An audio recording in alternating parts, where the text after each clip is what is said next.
अस्सलाम वालेकुम नाज़रीन, क्या हाल है। मैं उम्मीद करता हूँ लोग खैर आफियत से होंगे। आप लोगों की आफियत खैर ही मतलूब है। नाज़रीन, मैं आपका host summer Gondal, food scientist and nutritionist, आज आपके लिए एक धमाका खेज और एक जादुई तरीका लाने लगा हूँ। उससे क्या होगा कि आप चावल खाएंगे पर आप मोटे नहीं होंगे, आपका वजन नहीं बढ़ेगा और आपकी शुगर भी हाई नहीं होगी।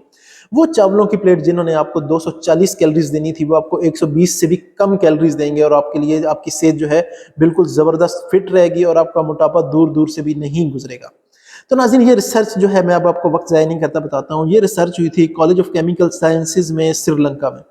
अब नाज़रीन, जो रिसर्चेज हैं पाकिस्तान, इंडिया, बांग्लादेश, श्रीलंका की, मैं उन पर ज़्यादा गौर नहीं करता, लेकिन ये आपसे क्यों शेयर कर रहा हूँ, क्योंकि नाज़रीन 249th national meeting and exposition of the American chemical society में इसे रिप्रेजेंट किया गया था और American news channel CBS news ने भी इसे बाकायदा एक्सप्लेन किया था और उन्होंने कहा था, जो अमेरिकन केमिकल सोसाइटी, उन्होंने कहा था कि हाँ, ये वाकई पॉसिबल है, ये ऐसे हो सकता है।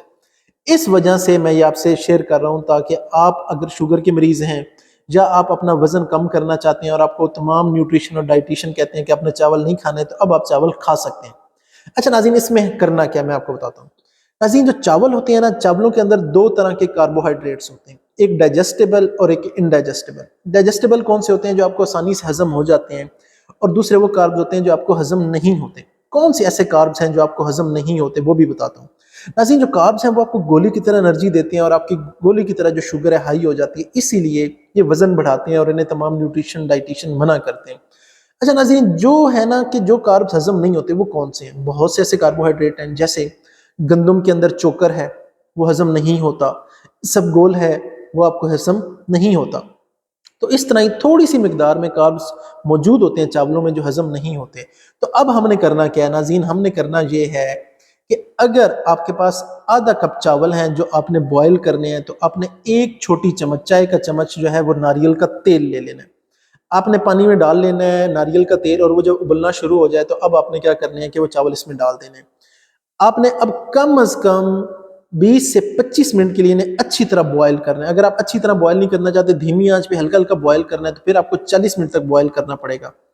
अब आप ये करेंगे तो क्या होगा कि वो जो कोकोनट का तेल है वो चावलों के अंदर अंदर जाना शुरू हो जाएगा।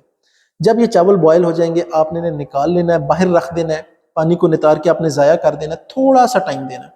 जब ये रूम टेम्परेचर पे आ जाएंगे, यानी कि जो कमरे का दर्जा हरारत तकरीबन उस तक हो जाएंगे, उसके बाद आपने इन्हें फ्रिज में रख देना है। फ्रीजर में नहीं, आपने इसे फ्रिज में रख देना है। और फ्रिज में आपने इसे कितनी देर रखना है? कम अज कम आपने इसे 12 घंटे के लिए जरूर रखना है। तो वो जो कोकोनट का तेल था, वो अब क्या होगा, नारियल का तेल इन चावलों के अंदर जाना शुरू हो जाएगा, और वो कार्ब्स, वो स्टार्च जिसने हमें गोली की तरह एनर्जी देनी थी, ठीक है, और हमारी शुगर हाई होनी थी, हमारी कैलोरीज ज्यादा होनी थी। तो नाज़रीन, अब क्या होगा, मैं बताता हूँ नाज़रीन अब क्या होगा। वो जो नारियल का तेल अंदर चला गया, तो वो जो स्टार जिसने हमें गोली की तरह एनर्जी देनी थी, वो उसके साथ क्या हो जाएगी, बॉन्डिंग हो जाएगी, जुड़ जाएगा, अपने साथ कंबाइन कर लेगा। और अब वो क्या होगा कि वो हमें हजम नहीं हो पाएगा, क्योंकि जिस तरह मैंने आपको बताया था कि चोकर हजम नहीं होता, हमारी बॉडी इस तरह का एंजाइम बनाती ही नहीं कि वो हजम हो सके। तो अब ये जो स्टार्च थी, ये उस तरह में कन्वर्ट हो जाएगी कि जो हमें कार्ब्स हजम नहीं होते और वो हमारे अंदर एंजाइम मौजूद नहीं है। तो अब उसका रिजल्ट क्या आएगा? उसका रिजल्ट आएगा, जब हजम नहीं होंगे तो हमें कैलोरीज नहीं देंगे, जब ज्यादा कैलोरीज नहीं देंगे शुगर हाई नहीं होगी, जब शुगर हाई नहीं होगी तो आपको मोटापा भी नहीं होगा। अब नाज़रीन, आपको समझ आया कि ये किस तरीके से काम करता है। तो अब आपने करना क्या है? अच्छा, जरूरी नहीं है कि वो आपने ठंडे खाने हैं, आपने जब वो फ्रिज से 12 घंटे बाद निकालने, आप उन्हें दोबारा गर्म करें और जिस तरह खाना चाहते हैं आप खा लें। अब वो जो 240 कैलोरीज थी, वो आपको तकरीबन 120 से भी कम कैलोरीज मिलेंगी, ना आपकी शुगर हाई होगी, ना आप मोटे होंगे, और आप सेहतमंद जिंदगी गुजार सकते हैं। नाज़रीन, अपने होस्ट समर गोंदल को इजाजत दें। किसी किस्म का कोई सवाल हो तो कमेंट बॉक्स में पूछ सकते हैं। नाज़रीन, अल्लाह हाफिज।